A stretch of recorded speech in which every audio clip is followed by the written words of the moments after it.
Survive. Napakaswerte ko kasi during his time, ako yung isa sa mga councils ng Starstruck. At talagang sinabi ko na itong batang to ang mananalo. Starstruck's ultimate hunk is Aljur Abreniga. So the first time that I saw him, kasi if I recall, basta yung naalala kong meeting in the office was magkasama sila ni Chris Bernal. And the way he would look at Chris, and yung parang nagsisparkle yung mata niya, and mukhang pilyo yung mga mata niya, and natatawa-tawa naman si Chris sa kanya. Sabi ko, naku, this boy has an appeal. Kasi una ko siyang nakita sa Starstruck. Parang feel ko, bakit tong lalaking to? At sa henerasyong maraming kabataan na ang gustong mag-artista, stardom is within his reach in a short time. In 5 years, I can see Aljur as one of GMA's biggest stars. Lahat ginagawa ni Aljur para to perfect his craft. Diyos, mahal na mahal kita! Si Aljur, nakita ko sa kanya, we had to take him step by step. Pero nakita mo naman yung effort ni Aljur, it's all paying off. Gusto ko sana magpasalamat sa inyo dahil kung hindi dahil sa inyo, wala ako ngayon sa kinakatayuan ko. Sa likod ng mga pagbabago sa kanyang buhay, Aljur remains the same humble and simple guy. Salamat at buhay ka. Gusto ko na kung paano kita nakilala, sana ganun ka lang lagi. And kung hindi, nandito naman ako para batukan ka. You will like Aljur because he's a real person. Pagkausapin mo siya, very humble. Tuwan-tuwa ako dahil sa narating mo at malaking tulong din ang lahat ng kritisismo na dumarating sa iyo. Kunin mo, i-absorb mo lahat yan. Huwag mong pipikitan, huwag kang maging bingi. Dapat pag-aralan mo para maging lalo kang gumaling na isang artist. Continue to be a good example to all of your fans. So that's all I have to say to you. We love you, Aljur. Hello, Bebs! Namimiss na kita. At alam mo naman na kapag tuwing nakikita tayo alam mo kung gano'n natin ka gusto magkatrabaho ulit. Mahal na mahal kita, Bebs. Mahal na mahal na mahal kita. Hindi po ako susuko. Hindi ako hihinto abutin ng mga pangarap ko noon pa. 5 years ago na mag-umpisa ang Showbiz Central ay siya namang pagbabago ng kanyang buhay dahil sa pagkapanalo niya sa Starstruck 4. Mula noon ay subaybayan natin dito ang show na walang tigil na pagsikat niya bilang isa sa top leading man ng Kapuso Network. Live na live to celebrate our 5th anniversary with us, one of Showbiz Central's babies, Aljur Abreniga. Bebe! Bebe Aljur! Magandang hapon po sa inyo lahat. Showbiz Central, thank you. Hello! Ang ganda ng ginawa. Hello, Jen. Good afternoon sa'yo. Good afternoon Kamusta ka?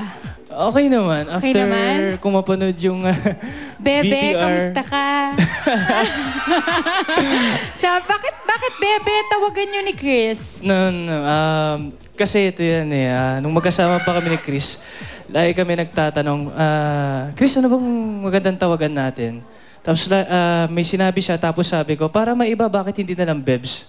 Bebs pala. Bebs. Mali na naman ako. Doon nagsimula. Bebs. Doon nagsimula. So, mula noon, Bebs na talaga ang tawagan kahit niyo. hanggang ngayon, hindi pa rin po nawawala yun. Yun pa rin po yung tawagan namin. So, ano yung mga paghihirap mo bago mo napasok ang Starstruck? Bago ka magsimula? Naalala ko, parang ikaw din, Jen, di ba? Pareho tayo. Ikaw rin ba, Galing pumila din ka? ako sa Starstruck, ha? Pumila ka rin ba? Pero noon, ito ang sasabihin ko sa'yo, noon, wala talagang masyadong pila. Hindi katulad nung second batch, talagang libo-libo, di ba? Noon kami, parang naalala ko, 10 lang kami o wala pang 20. Ganon ka konti. Dito ako pumila sa GMA noon. Ako, naalala ko, pumila po ako mga 12 ng tanghali. Tapos hanggang magsarado yung mall, hindi ako nakasalang. Ganon kadami ang nag-audition sa Ganon Starstruck. kadami ang mga fans ng Starstruck dahil din sa inyo. Wow! Di ba? Isa ako sa mga humahanga sa inyo, Jen. Tsaka isa ako sa mga nangarap din na makarating dito. So, hindi ka nakapag-audition dun sa first day? Second day na siya ng audition ng Starstruck. Dun ka na nakapag-audition? Sa third day pa. Kasi Sa second ako pumunta. Yun, hindi ako Ganon nakasama. kalupit. Sobrang dami. Ano naman yung mga pagbabago mo sa buhay? Mula nung, di ba, nanalo ka, naging artista ka na, ano yung mga pagbabago mo? Nagkaroon ako ng fans. Yes, ano pa? Nakikilala ka na, syempre, sa publiko. Opo, nakikilala na po. Tapos, Dumami ba yung mga kaibigan mo, kamag-anak mo, biglang nagsulputan lahat? Ganyan? Oo. Dumami nga. Tsaka, ayun, ang kagandahan kasi yung pagbabago. Kumikita na tayo, tapos nakakatulong din tayo sa mga magulang. Yun yung gustong-gusto ko. Ilang taon na nung una kang kumita, nung 1 milyon, nakaipon ka ng 1 milyon, ilang taon niya o ilang months lang yon? 17 years old ako noon. Talaga? Nung nanalo ako sa Anong Starstruck. feeling? 1 milyon na agad, di ba? Yun yung napanalunan nyo. Oo. Plus meron pang bahay, 1 ganyan. million. Sa amin kasi 1 million cash, tapos 2 million contract. Walang Ang bahay sa swerte amin. nyo, no? Alam mo maswerte. sa amin, 500,000 lang. Yung unang-unang Starstruck, Oo, kasi- 500,000, tuwang-tuwang-tuwa na talaga ako nun. Oo. Paano pa kaya ako noon? Oo, di ba yung mga sumunod, meron pang mga bahay, may kotse, di ba? Yung kinamaigtan is may kotse yata. Ito tsaka instant, condo. 1 million agad, di ba? 1 million tapos 2 million contract. Anong ginawa mo sa pera mo? Binayaran ko yung utang ko sa tatay ko. Bakit? Anong utang sa tatay mo? Kasi si daddy is sobrang busy ng tao niyan eh. Sobrang hectic ng mga skeds niya kasi inaasikaso niya yung business niya. Nung nakasali ako sa Starstruck, binuhos na niya yung panahon niya sa akin. Iniwan niya yung priority niya. Ako yung ginawa niyang priority. Ginabayan niya ako nung nasa competition ako ng Starstruck. Talagang nakatutok si daddy sa'yo. Oo. Tapos yung iba kong ginawa sa pera, nagpundar ako ng mga gamit na titiran ko dito sa Maynila. Speaking of gamit, ano yung pinakamaganda mong investment? Yung pinakamaganda mong nabili sa pera mo? Ito, matagal ko rin pong pinag-ipunan, tsaka dugot pawis ang tumulo dito sa akin. Yung bar po namin sa Batangas. Talaga? Bar sa Batangas? Saan itong bar na to? Saan banda sa Batangas? Batangas City. Batangas City. Anong pangalan?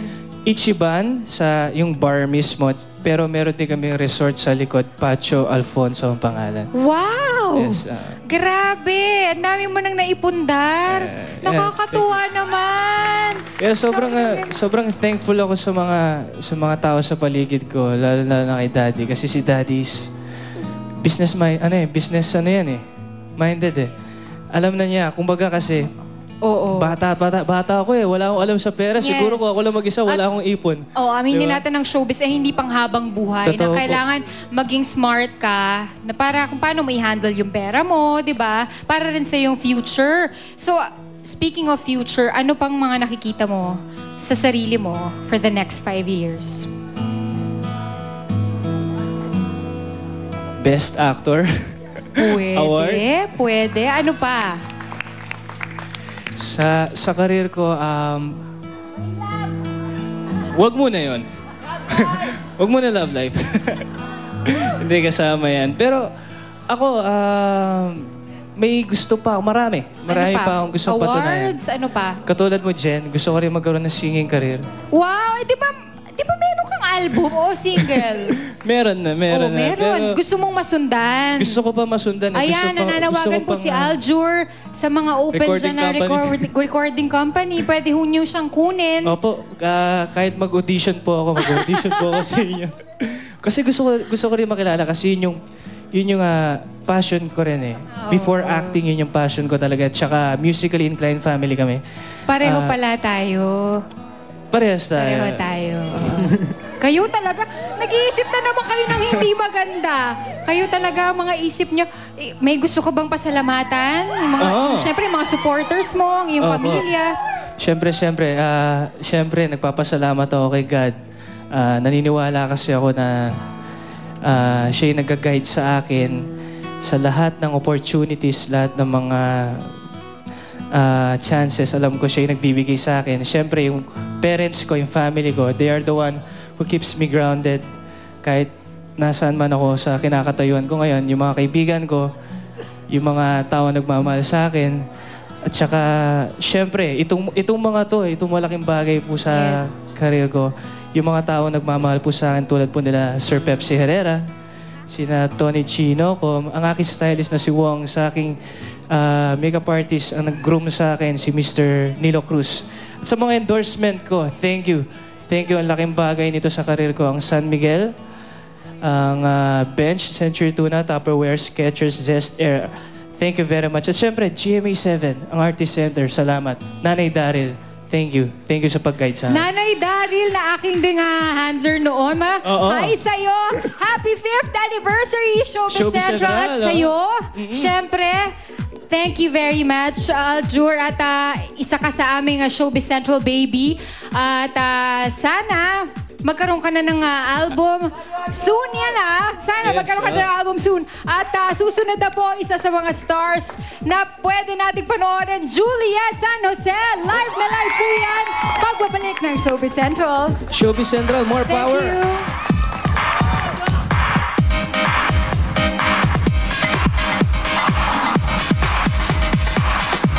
Di pa, gano'n ako, tapos sumipa, gano'n. At tinulak ko siya Sabi ko, huwag mong kunin ito. Tapos sinuntok niya ako, hindi siya tumama. Sinuntok na lang si Dobie. E di syempre, lumaban sila. Ito pa, siklo din sinipa. Ito ang pinaka-grabe. Sabi ko, ano nangyayari sa'yo? Ayan sinipa, maga-maga yung dito ko.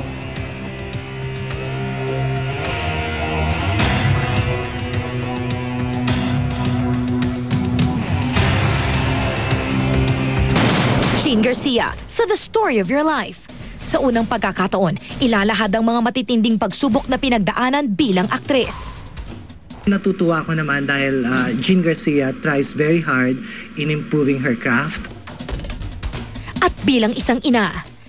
Sa mother, she's very dedicated to her children.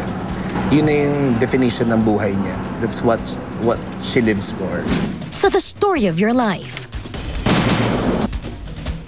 Julian San Jose, live! Pinaghahandaan na ang nalalapit na debut at major concert ngayong buwan. SC Baby Marin Rivera at ang kanyang patuloy na pagningning mula nang mapili para sa role na Marimar.